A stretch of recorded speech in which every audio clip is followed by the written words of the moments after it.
Okay, we're going to pick back up with our last example. We were looking here at example 3, so here are a few more that fall under example 3. We're going to expand these as well. Okay, with this first one, that is r to the 3/4. You want to be real careful with your exponent. This 4 is called an index, and that index is always your denominator. The next step would be to bring your index, or I'm sorry, your exponent down to the front. And then you've got that one done. All right, part F. So that is the square root of r to the 3rd s squared over t to the 4th. Anytime you're going to expand these, you're going to want to take off the outer shell first, which is the square root. So you want to remove that so you can play with everything that's underneath. So my steps are going to go like this. I'm going to take that whole fraction and going to raise it to the 1/2 power. That's the same as a square root. Now, I can do one of two things. I can bring that power out to the front, but I think it's going to be easier for you if you just take and distribute it by multiplication. So how did I get those exponents?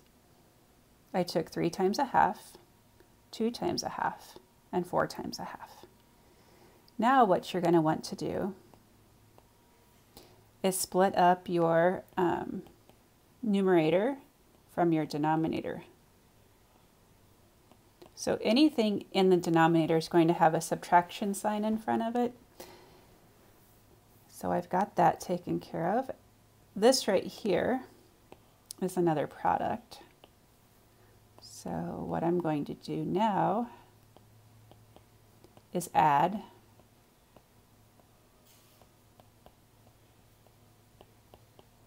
Okay, so I split up my product by addition. And then the last step is to bring the exponents down to the front.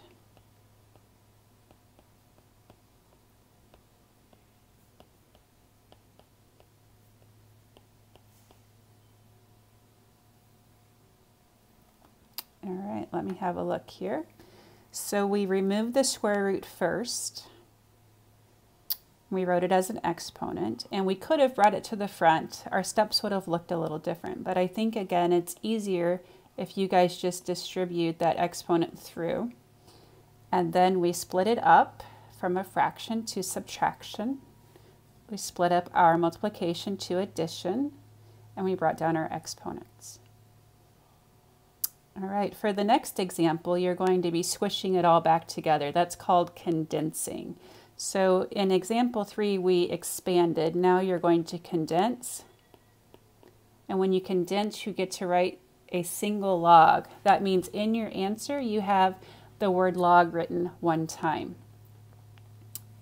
With this first one, we can see that our base is 4. And anything with a subtract sign, that's going to go in the denominator. So the x will be up top, the y is on the bottom, and the z is back on top. The z has a plus sign in front of it, so it has to go back to the numerator. Oops. Okay. On part B, the 4 is an exponent, so is the 5. I see that my base is b. It's going to be r to the 4th over x to the 5th.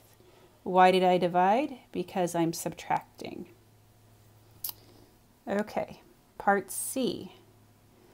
I'm going to put my exponents back first.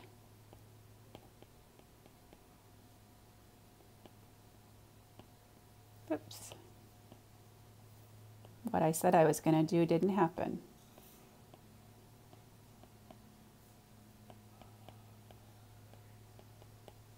Okay. I get to write the word log one time. I have x to the 1/3, y to the 2/3 on the top. They're together because of the plus sign. And then x and y go down here below. They have the minus in front, so that is the denominator of my fraction. Okay, the last thing I'm going to do is I'm going to take my cube root. The index is 3 because I see that as a denominator. And I can leave my answer this way. Now there's variations of this answer, but this is sufficient. You don't have to do anything else with it. All right, that ends the first part of your notes. Thank you for watching.